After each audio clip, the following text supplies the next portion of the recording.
Hello.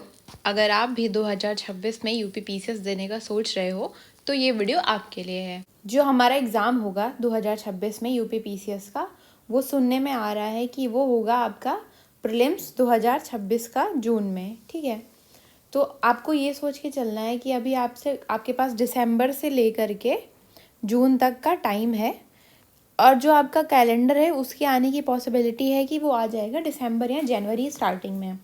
तो दो चीज़ें तो क्लियर हो गई। अब हमारा रोड मैप क्या रहना चाहिए नेक्स्ट प्रीलिम्स के लिए।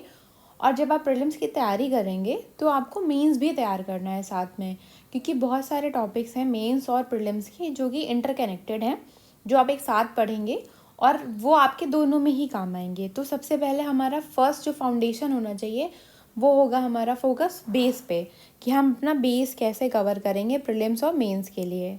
जब आप बेस कवर कर रहे होगे, यानी आपने एनसीईआरटीज़ पढ़नी शुरू करी हैं, आपने बेसिक बुक्स पढ़नी शुरू करी हैं, उसके साथ साथ आप एक काम करोगे कि आप पीवाईक्यूज़ के तो क्वेश्चन प्रीलिम्स के भी करोगे और साथ में मेंस के भी करोगे।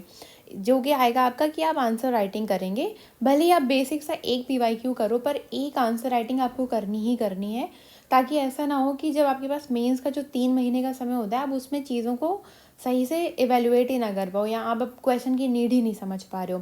क्योंकि जो एंड के 3 मंथ्स होते हैं ना, मंथ्स प्रीलिम्स के रिजल्ट और मेंस के पहले तक के, वो बहुत क्रूशियल होते हैं, उसमें आप पे बहुत प्रेशर होता है। तो आप सिर्फ बेसिक अगर अच्छे से प्रिपेयर कर लोगे ना, तो आपको वो 3 महीने बहुत, मतलब आप ऑलरेडी अपने कंपटीशन से बहुत अहेड हो जाओगे। फिर आपका आता है टेस्ट फॉर प्रीलिम्स, जो कि है कि आप फिर उसके बाद टेस्ट देना शुरू करेंगे। इसके लास्ट में आता है कि आप एलिमिनेशन सीखोगे, आप सीखोगे कॉमन सेंस कैसे यूज़ करना है और कॉन्सेप्चुअल क्लैरिटी। इन तीनों का ये प्रीलिम्स के आने के पहले आप करोगे, क्योंकि जो नॉलेज है ना उसको कोई बीट नहीं कर सकता। सबसे पहले आप नॉलेज गैदर करो, उसके बाद हम इन चीज़ों पे बात करेंगे। और लास्ट चीज़ जिस पे हम डिस्कस करेंगे वो है कि हम रिवीजन कैसे करना है। अब हम आएंगे कि हमें पीवाईक्यूज़ कहाँ से कर रहे हैं उस पर। तो पीवाईक्यूज़ आप घटना चक्र से कर सकते हो।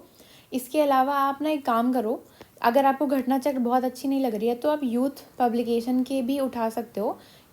फिर हम आते हैं कि बुक्स कौन सी प्रेफर करनी है। तो पीसीएस में यूजुअली तो हम वही बुक्स पढ़ते हैं जो यूपीएससी के लिए होती हैं, पर स्टिल जैसे इकोनॉमिक्स है, तो इकोनॉमिक्स में मुझे पीसीएस के लिए बेटर लगता है कुमार अमित सर का नोट्स। वो 60-70 पेजेस के नोट्स हैं जो कि पीसीएस की जो बेसिक इकोनॉमिक्स है उसको कवर करते हैं। क्योंकि इकोनॉमिक्स में हमारा क्या है ना कि एनसीईआरटीज़ उतनी नेसेसरी नहीं होती हैं। आपको सिर्फ मैक्रो इकोनॉमिक्स की क्लास 12 की एनसीईआरटी करनी होती है, वो भी ऑप्शनल है, आप करो तो ठीक है। अदरवाइज बजट, इकोनॉमिक सर्वे और स्कीम्स बहुत अच्छे से कर लो। ठीक है, इसके बाद क्या है, जियोग्राफी का वैसे तो वीडियो मैंने एक अपने चैनल में बना के डाला हुआ है, आप उसको देख सकते हो। अदरवाइज बेसिक्स आएगी, आप एनसीईआरटीज़ कर लो 11-12 की, उसके बाद घटना चक्र कर लो, पीवाईक्यूज़ लगा लो और एटलस पढ़ लो। अब इस पीवाईक्यू में मेंस की पीवाईक्यू कैसे करेंगे, तो उस पर आप पहले मेंस के क्वेश्चन देखोगे, उसके बाद आप डिफरेंट सोर्सेज पे जा सकते हो। जैसे आपने चैट जीपीटी यूज़ कर लिया, आपने गूगल कर लिया, आपने जो चीज़ें मिसिंग है वो डिफरेंट डिफरेंट सोर्सेज से पढ़ ली। क्योंकि मेंस के लिए सिर्फ एक बुक आप फॉलो करोगे ना तो आप बहुत चीज़ें मिस आउट कर दोगे। और इन सारी चीज़ों को ना आप एक साथ नोट्स बना लो शॉर्ट वाले, अर्थक्वेक के बारे में जैसे एनसीईआरटी में भी बहुत अच्छे से गिवन है, आप वो कर लो। आप उनके डायग्राम्स वहाँ से उठा लो, आप पीएमएफ आईएस कर सकते हो। आप उसके जो करंट पोर्शन है वो यहाँ पे ऐड कर लो कि कहाँ पे अर्थक्वेक आया हुआ है, किस मैग्नीट्यूड का कैसे हर्ट होता है। आपने खुद के नोट्स बना लिए ना बेसिक से, जो बहुत काम आते हैं आपके। अब इसके लिए मेरा वीडियो प्रेफर कर लो, मैं उसका लिंक नीचे दे दूँगी। साथ में फिर आता है बेसिक कि हिस्ट्री कहाँ से करना है, उसका भी वीडियो मैंने चैनल पे बना रखा है, आप देख सकते हो। Otherwise NCERT, RS. Sharma, Satish Chandra, यही सब करना होता है उसमें। जैसे लिखा हुआ है कि एंशंट के लिए आर.एस. शर्मा कर लो, मिडिवल के लिए सतीश चंद्र कर लो, आप मॉडर्न के लिए स्पेक्ट्रम कर लो, और उसके साथ मेंस के पीवाईक्यूज़ आप मॉडर्न के स्पेक्ट्रम से देखोगे ना तो आपको मिल जाएगा। साथ में एंशंट और मिडिवल प्रीलिम्स में नहीं मेंस में नहीं आता है। तो आप इसको मेंस के लिए सिर्फ आप ना आर्ट एंड कल्चर करोगे, जो कि आप या तो प्रहार जो मैगजीन्स आती हैं ओनली आईएएस की, आप उससे कर लो, या फिर आप विजन आईएएस से कर लो, या फिर आर्ट एंड कल्चर के आप नितिन सिंघानिया सर के नोट्स देख सकते हो। इसका वीडियो आपको मिल जाएगा मेरे चैनल पे, आप वो देख लो। ठीक है, वर्ड के लिए भी मैंने बता रखा है किस टॉपर के नोट्स करने हैं, आप वो देख लो। ठीक है, इसके बाद हम आते हैं इन्वायरमेंट पे। इन्वायरमेंट एक बहुत छोटा सा टॉपिक है और इसको ना बहुत अच्छे से कर लो, क्योंकि इससे 10 क्वेश्चन मिनिमम आ ही जाते हैं और बहुत बेसिक है बहुत। इसके लिए ना सिर्फ आप घटना चक्र कर लोगे ना, वो ही इनफ है।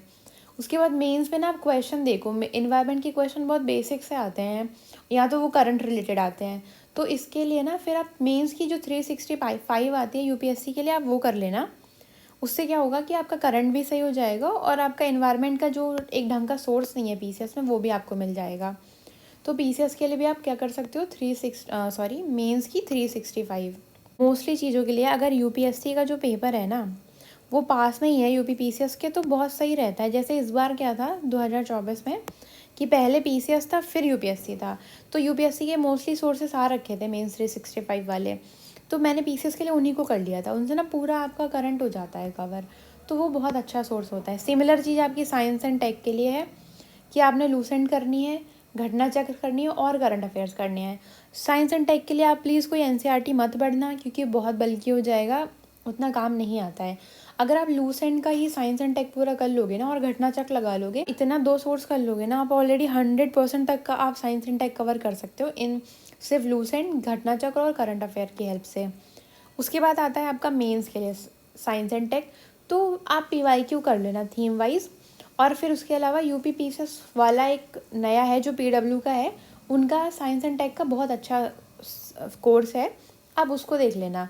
इन उसमें दोनों चीज़ें हो जाएंगी, आपकी मेंस के लिए हो जाएगा, क्योंकि मेंस में ना बहुत बेसिक क्वेश्चन आते हैं कि बायोटेक आ गया, नैनोटेक आ गया, उनके यूजेस बता दो, एग्रीकल्चर में कहाँ यूज़ होते हैं वो बता दो। अब इसके बाद हम डिस्कस करेंगे यूपी स्पेशल के लिए क्या पढ़ना है। यूपी स्पेशल देखो, जैसे इस बार नहीं आए थे ज़्यादा क्वेश्चंस, पर मोस्टली आ जाते हैं 4-5 क्वेश्चन तो आप मानेंगे, चलो ठीक है। सिर्फ एक सोर्स रखो, आप कोई ज़्यादा मत भागो, क्योंकि बहुत सारी कोचिंग्स के आ रखे हैं ना, जो भी छोटे छोटे कोचिंग्स है सबने अपना निकाल दिया है। अब इसमें भी एक आपने सोर्स कर लिया, जब आप पेपर 5 और पेपर 6 के लिए पढ़ रहे होगे ना, तो इसी के शॉर्ट नोट्स बना लेना। और घटना चक्र का ना एक स्टेट वाइज स्पेसिफिक आता है, ठीक है, तो उसमें आप यूपी का निकाल लो।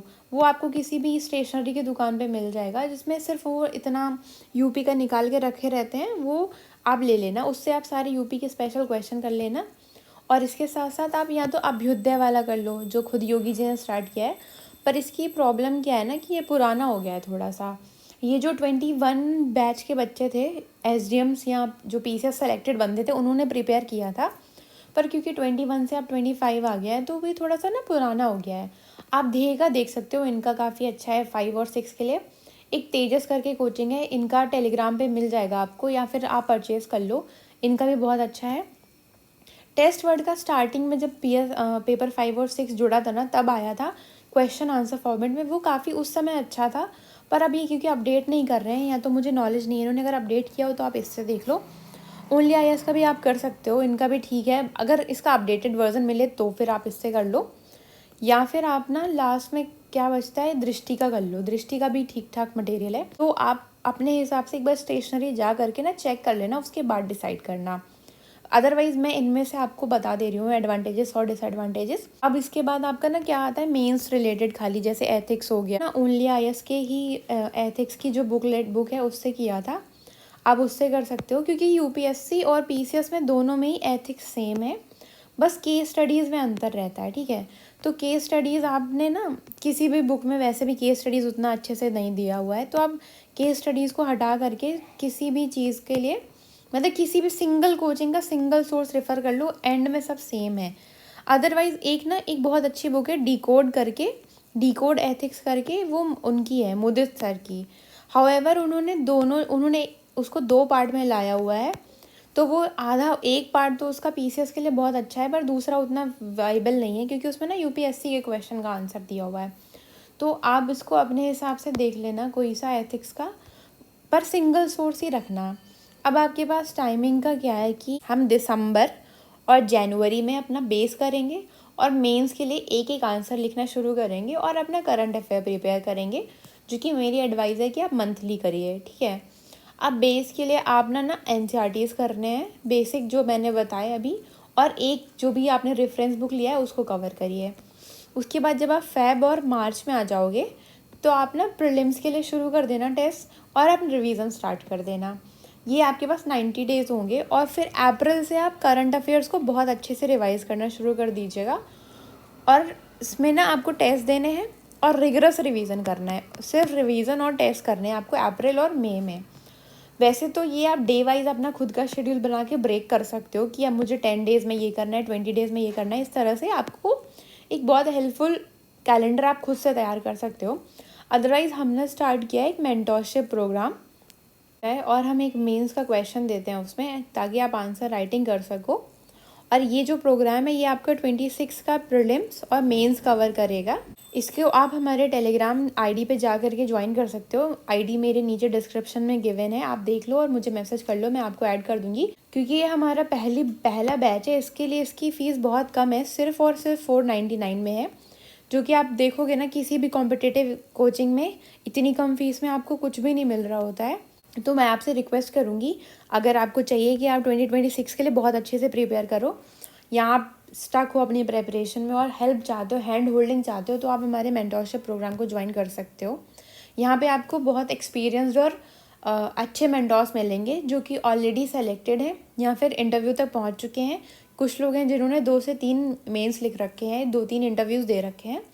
आप आके हमसे बात करिए। अगर आपको कोई भी कन्फ्यूज़न है, आप मेरी टेलीग्राम आईडी पे मैसेज करके भी मुझसे पूछ सकते हो। बाकी आपको कोई और भी हेल्प चाहिए तो नीचे आप कमेंट सेक्शन में जा कर के क्वेश्चन करो। आप मेरी हिस्ट्री और ज्योग्राफी के सोर्सेज मैंने ऑलरेडी पोस्ट कर रखे हैं, आप उनको भी देख सकते हो डिटेल वीडियो के लिए। Thank you for watching the video. Bye bye, take care, all the best.